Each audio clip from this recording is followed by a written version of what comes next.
Good morning, everyone out there in YouTube land. I am James of Cigar and Bar, and I want to wish you a happy St. Patrick's Day. And how do we celebrate St. Patrick's Day the best? Well, by drinking in the morning.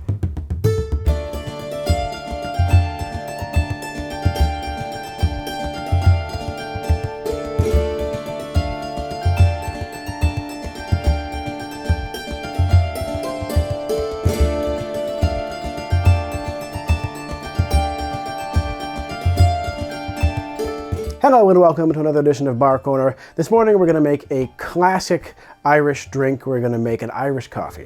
Now there's lots of ways to make an Irish coffee. If you read menus, lots of dessert menus at restaurants tell you that they have an Irish coffee. There really is only one that's authentic, and I don't want to go into all the history of it. If you want to know more, I'm going to post a link below to the How to Drink episode where he goes over the history and he makes this very cocktail. Suffice to say, this drink was invented in the 1950s by Joe Sheridan at the Foynes Air Base in Ireland, which then was moved to the Shannon Airport, and it was the official welcome drink. Now, a San Francisco entrepreneur called Stanton Delaplane had one and really wanted it and tried to remake one back at home, but wasn't able to recreate it just right. So they hired Joe Sheridan to come over to San Francisco and sling Irish coffees at the Buena Vista Cafe, and that solved their problem.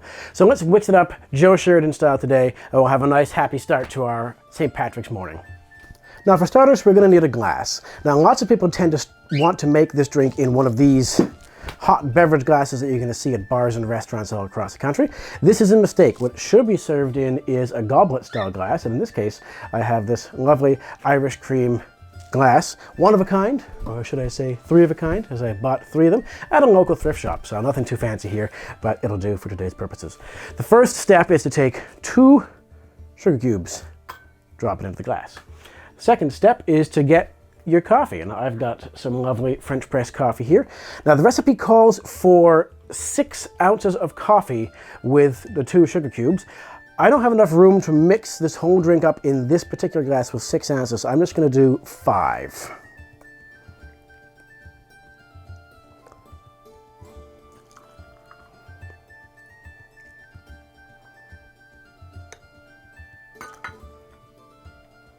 It's always fun using a metal bell jigger with hot liquids.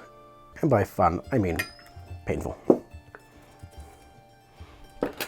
So that's 5 ounces and 2 sugar cubes in there. Next, we're going to add what would be called for is some Irish whiskey, specifically the Tullamore Dew Irish whiskey, one of my favorites, which you can recognize from the last Irish cocktail that I posted earlier this week. They call for 1 1/3 ounces, which is a very odd measurement, but because I've reduced the amount of coffee by 1 ounce, I'm just going to knock off that third and put in 1 ounce of whiskey.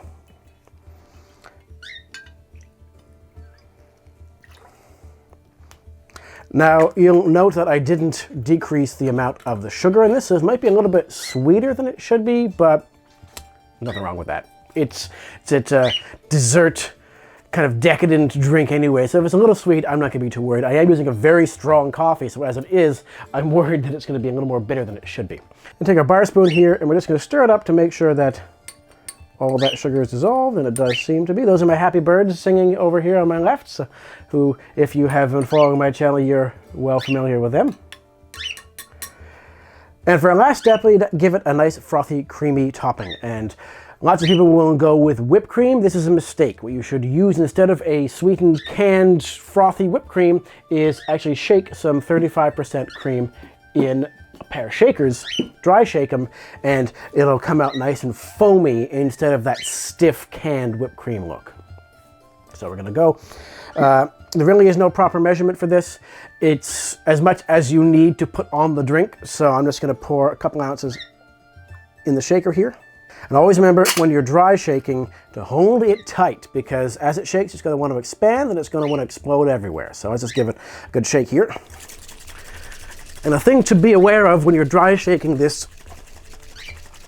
great to talk while I'm shaking, is don't overshake it. If you overshake it, you can quickly turn this into butter.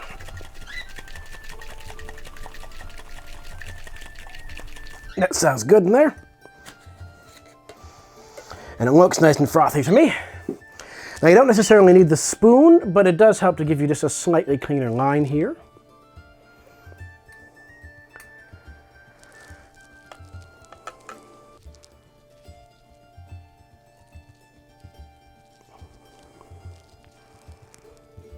Ooh, that was good. And there you have it, an Irish coffee in the traditional way. Let's have a taste.